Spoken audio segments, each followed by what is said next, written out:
ဘာပုံမှန်မသိကိုကိုဒီပုံစံနဲ့ဘယ်လိုခံစားနေရလဲ တော်တော်စိတ်ပြန့်နေ ရှည်ထားမှုဆိုပြီးထားတာလား လှုပ်ချင်တာလှုပ်လို့ရအောင်ဆိုပြီးတော့ရှေ့ထားပြီ စပိန်နာကိုမပညာမကုန်လို့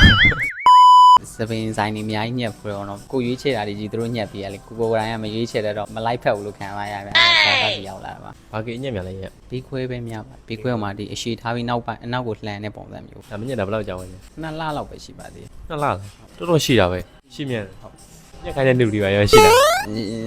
မရှိတော့မရှိပါဘူးကျွန်တော်ဟိုဟာကိုယ့်အန်ကိုနေတာဆိုတော့ဘယ်သူမှမညက်ခိုင်းဘူးရတယ် ဟုတ်လို့လား ကြီးရော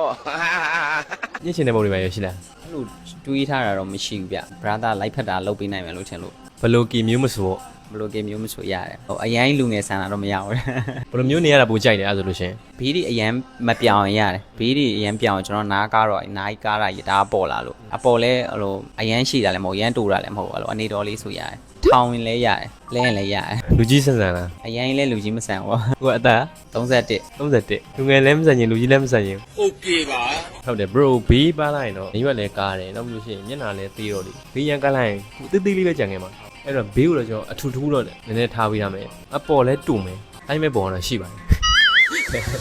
ဒီပင်ထားရကြုံနဲ့အောင်တော့လုပ်ပြလိုက်ပါဦး